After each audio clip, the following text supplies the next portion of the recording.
So secretly, we already know just about everything in 10.7, at least everything we need to know. Because what's going on in 10.7 is that we are going to be taking functions that we know, like cosine of x, for example, and figuring out how to represent those functions by power series. Where in 10.6 we were working with the series when we didn't know what function they represented. In 10.7 we know what function we want our series to represent, and we just want to build a series that does that. So let's start actually by investigating this hypothesis that we made at the beginning of the hour, which was that this power series that we were looking at, negative 1 to the n, x to the 2n over 2n factorial, when we looked at the graph of that power series, it looked an awful lot like cosine of x. So let's start by investigating that hypothesis. Why could we expect this power series to have a sum equal to cosine of x? And you'll notice what I have us set up to do right here is the process from 8.4. Find a Taylor polynomial, or I guess since we're using center point of x equals 0, this would be a Maclaurin polynomial. If I go through the process of finding the coefficients of Maclaurin polynomials for cosine of x, something happens. Let's start by taking all the derivatives of cosine x that are fit to take. Derivative of cosine of x once is negative sine. Derivative of negative sine, negative cosine. Derivative of negative cosine, positive sine. And the derivative of sine is cosine again. So in other words, these derivatives have a nice, curious, consistent pattern to them. They're just going to keep repeating like this, which is nice. That's going to make it easier for us to do the step that's usually the most challenging, which is ultimately to figure out what pattern exists in the derivatives. Not the derivatives in general necessarily, but the derivatives evaluated at the center point of our series. So let's do that next. Evaluate each of these derivatives at x equals 0, the center point of our Maclaurin series. Cosine of 0 is 1. Minus the sine of 0 is 0. Minus the cosine of 0 is minus 1. And then I get 0 again, 1, 0, minus 1, etc. And then, to finish my polynomial, to get the coefficients of my Maclaurin polynomials, I'm supposed to take those derivatives and divide each one by n factorial. So if I divide the first one by n factorial, 1 divided by 0 factorial is 1. 0 divided by 1 factorial is 0. Negative 1 divided by 2 factorial, okay, now we actually get negative 1/2. I'm actually going to leave these factorials down in the denominator so that it'll make it easier for us to ferret out the pattern once we have enough of these terms. So then I'll have 1 over 4 factorial in this position. I'll have a 0 over here. Then I'll have minus 1 over 6 factorial in this position. And then to build our polynomial, all we're supposed to do is multiply each of those in turn by their relevant power of x. So the first one is x to the 0, which is 1. Second term here has x to the first power, n equals 2, n equals 3, n equals 4, n equals 5, n equals 6. And so if I'm building a Maclaurin polynomial for cosine of x, the first few terms of it are going to be 1 minus 1/2 x squared, so I'm going to write that as x squared over 2 factorial. And the next non-zero term is positive x to the 4th over 4 factorial. The next non-zero term is minus x to the 6th over 6 factorial, and so on and so on. But what we can see is a really nice pattern emerging in the terms of these Maclaurin polynomials, such that the term which has an exponent of 2n, so in other words, we're only getting even exponents here. So 2n is equal to 2 here, 2n is equal to 4 in this example, 2n is equal to 6. Since we're only getting even exponents, I'm going to make x to the 2n my power of x in my general term. And now how does the exponent in the numerator relate to the factorial in the denominator? X to the 2 is paired with 2 factorial. X to the 4 is paired with 4 factorial. X to the 6 is paired with 6 factorial. So x to the 2n is paired with what factorial? 2n factorial. The power and the number of which we're taking the factorial are the same. And now the only thing we have left to compensate for is the alternating signs in our polynomial, which begin with positive when 2n is equal to 0, and are then negative when 2n is equal to 2, positive when 2n is equal to 4, negative when 2n is equal to 6. So what power should I raise negative 1 to in order to make that happen? I should raise it to the power n, because if I do that, then the n equals 0 term is positive, but the n equals 1 term will be negative, the way that we hope it is. The n equals 2 term will be positive again. The n equals 3 term will be negative. So negative 1 to the n achieves that alternating sign that we're looking for.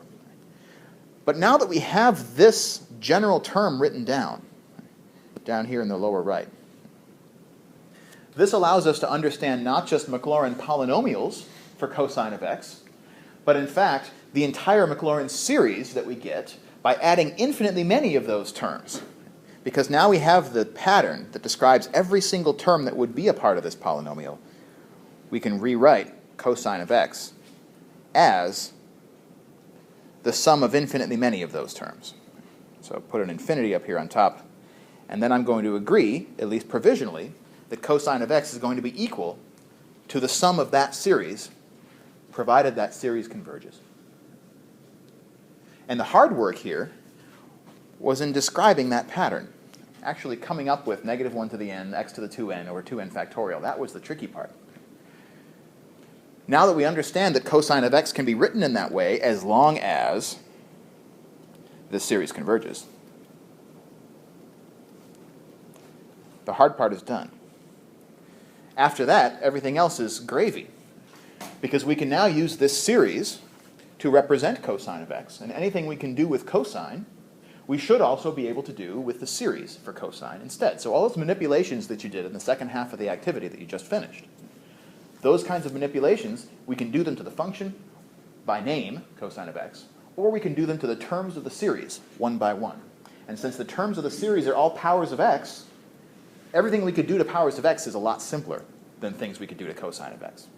Taking derivatives, taking antiderivatives, plugging in 4x instead of x, right? Those kinds of operations, those manipulations are much easier to do with the terms of a power series than they are with the complicated functions that those power series represent. So all we're going to do in 10.7, when we talk about Maclaurin and Taylor series, is we're going to do what you did in the second half of this activity. Take power series for something that we know, like for instance now we know the power series for cosine of x, and manipulate them into power series for things that we might not know, using either algebra or operations of calculus. So where the whole process for us is going to begin is with a list, a laundry list, of series that we know. And this is a list that I'm going to provide to you on the quiz. I'll probably also provide it to you on the final exam. This is a table you can find actually in page 599 of your book. And I like to think of this as a list of usual suspects.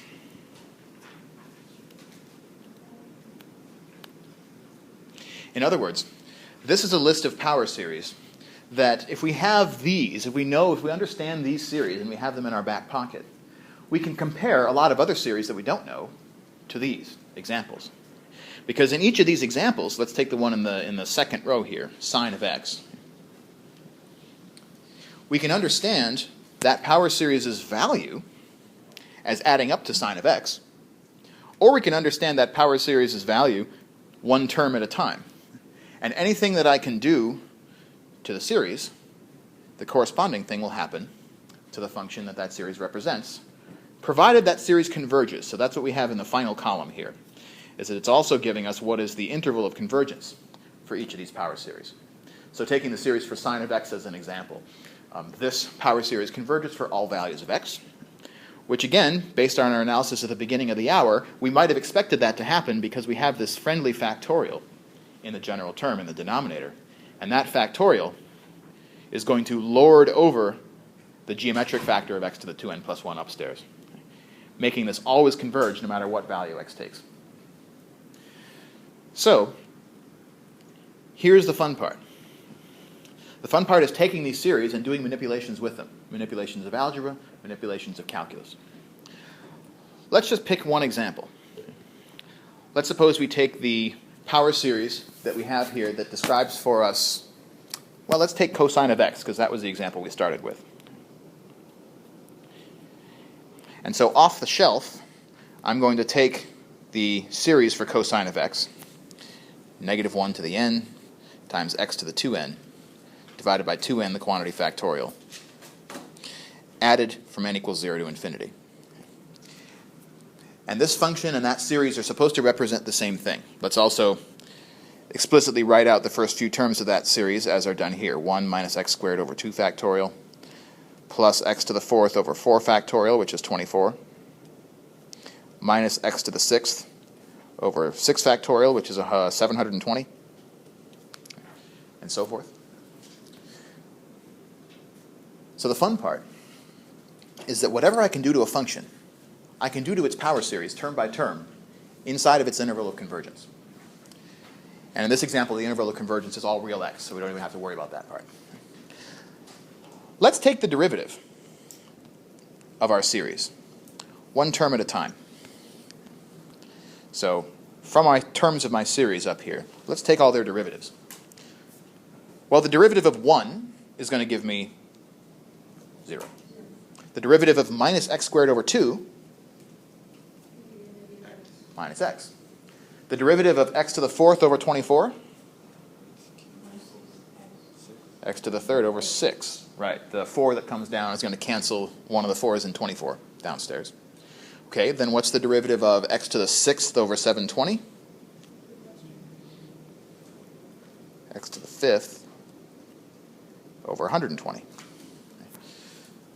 And the general term of that derivative we can get by taking the derivative of the general term written down here. When I take the derivative of x to the 2n, what does it become?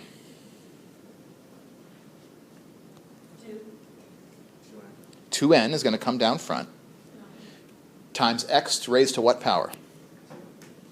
2n minus 1. And then I still have negative 1 to the n as a constant factor out front. I still have 2n factorial residing in the denominator. And so here, then, is the general term of the power series that represents the derivative of cosine x. It's the sum, n starting at 0 and going to infinity, of this messy looking thing. Negative 1 to the n times 2n times x to the 2n minus 1 over 2n quantity factorial. But, on the other hand, taking a look at the terms that we just got, what do these terms look like? Minus x plus x cubed over 6 minus x to the 5th over 120. Where else can you find that on this list of usual suspects?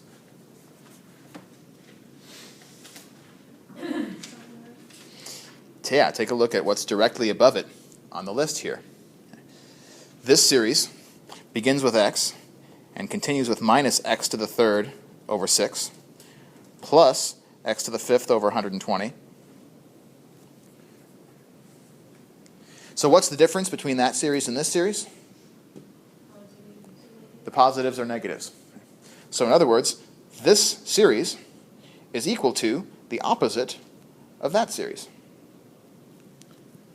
To make an abuse of math notation here. But what did that series represent? Sine of x.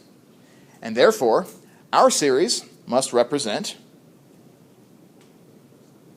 minus the sine of x. But why is that not surprising? Because it's the derivative of the series that represented cosine of x. Yeah.